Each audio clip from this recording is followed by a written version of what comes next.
opens like a regular clamshell kind of thing. That, fuck me. Swinging on and happy, hippie, yeah. Hippie, yeah. What's up YouTube, welcome back to wackedoutecig.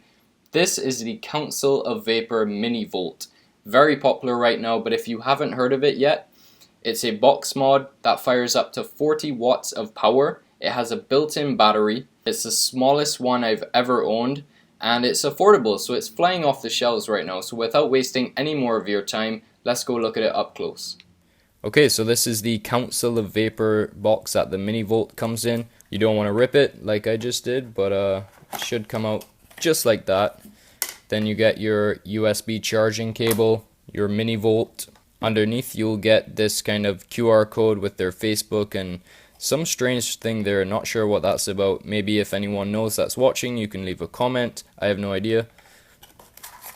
And then a user manual with pretty good instructions in there. Pretty simple mod to use, but still good to have that kind of thing for people that don't know what they're doing. Okay, so here's the Mini Volt up close. Very small device. I'll show you a size comparison in a bit. At the top you have the spring-loaded 510. I'll see if you can see that.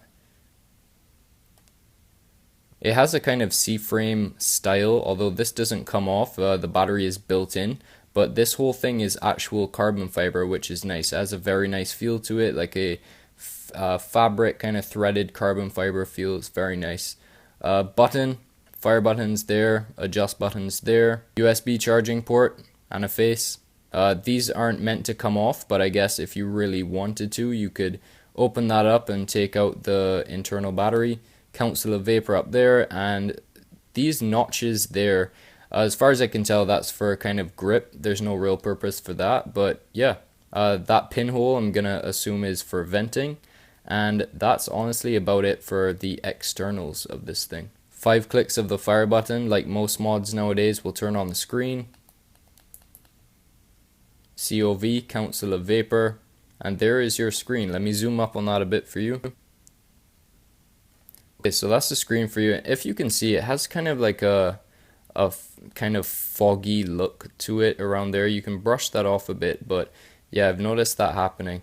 But I have been using a dripper on this, so it could be condensation coming out from one of the air holes. This is the screen on, so you get your wattage as usual, your battery indicator, your ohms or your resistance, and this is the mode that you will have it set in. So right now it's in power mode, and I'll show you how to navigate this. So to adjust the wattage, you're going to want to hold down the up button and the fire button at the same time, and then the wattage will start flashing, and then you can, just like a regular mod, adjust it. Pretty simple. It doesn't go that slowly, but it's not that quick either. It'll go down to 5 watts, and it's going to go up to 50 watts.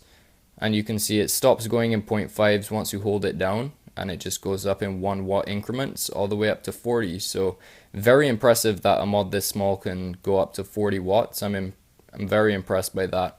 So you can either let it sit and it will stick on your wattage, or you can hit the fire button and it will lock it in place.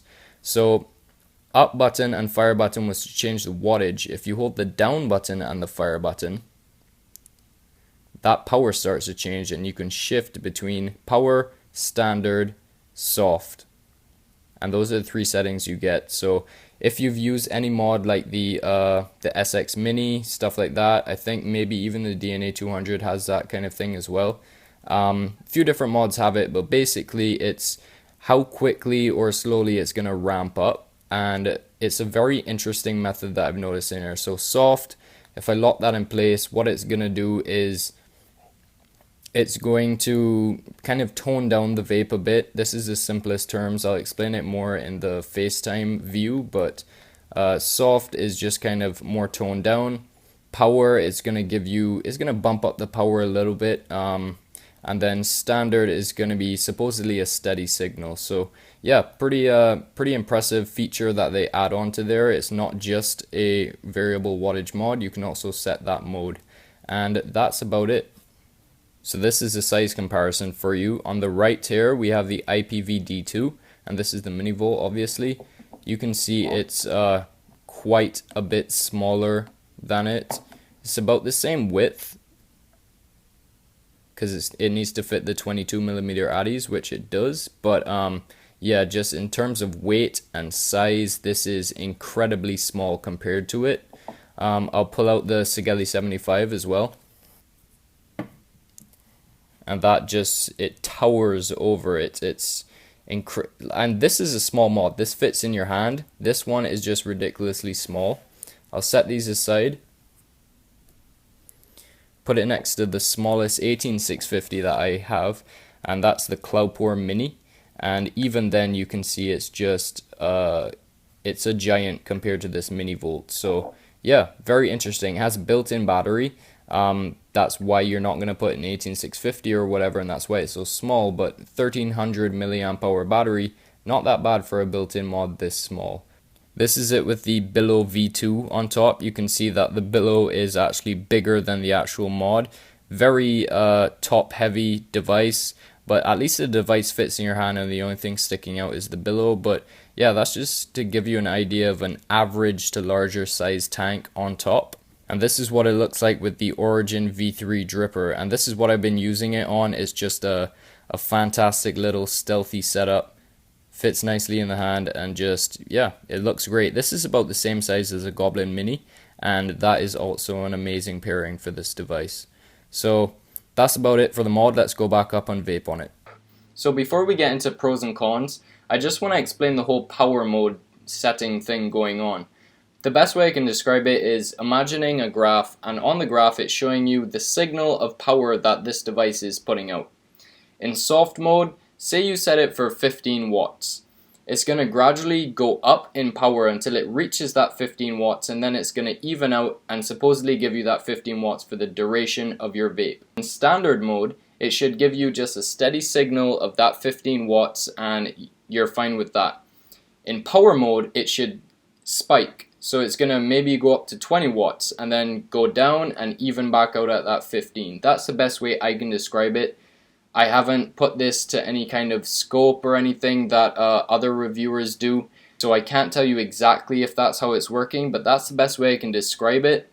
If Phil Basardo or someone does a review on this, they might go into more detail about the whole algorithms and everything, but for me, I just want to tell you about my experience with vaping on it. So let's get into the pros and cons.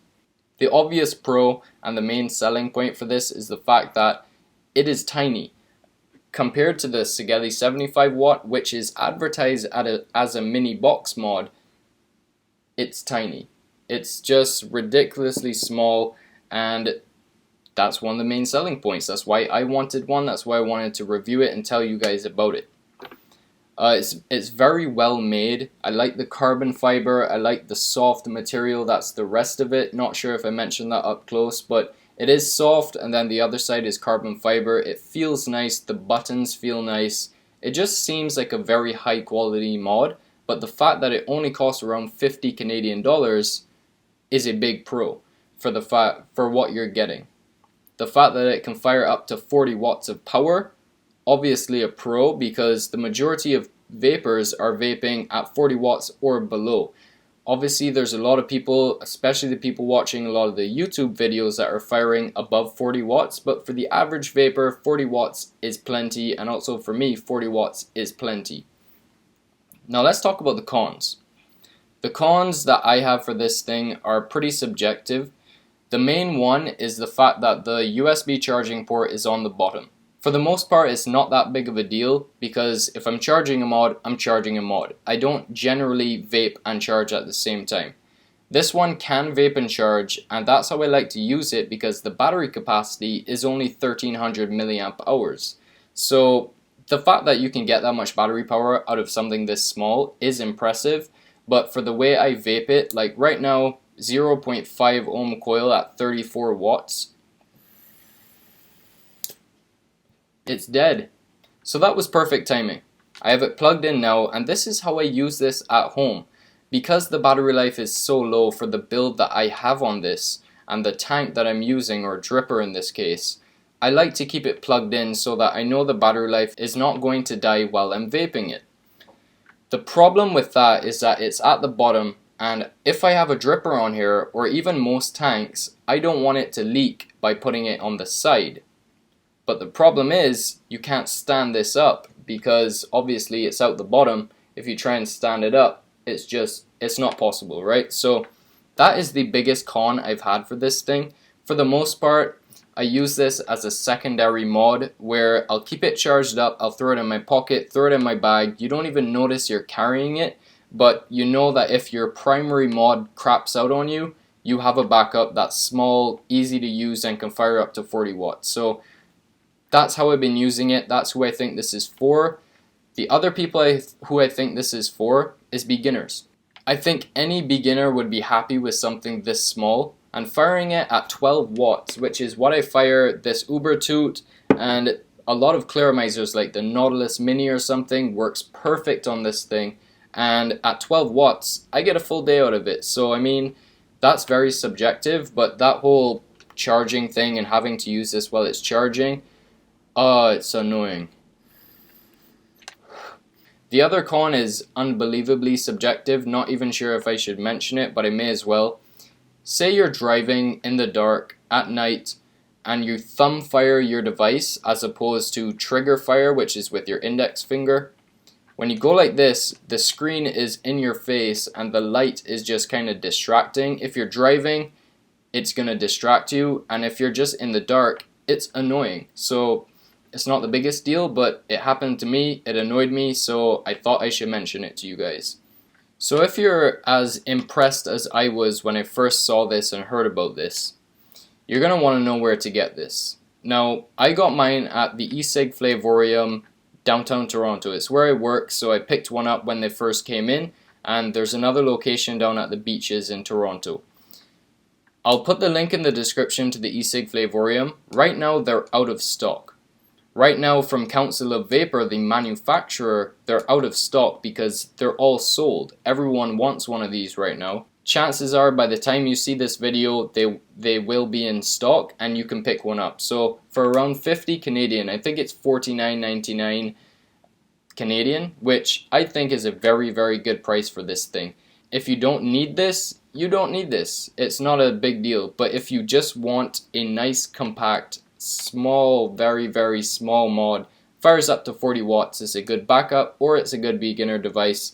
$50 is a really good price for what you're getting, and that's about it. So thank you so much for watching. If you have any questions about this, leave a comment below. Don't forget to like the video, share the video, and subscribe to the channel. I'll see you again Thursday for 2 new liquids that I have fallen in love with, so look forward to that one.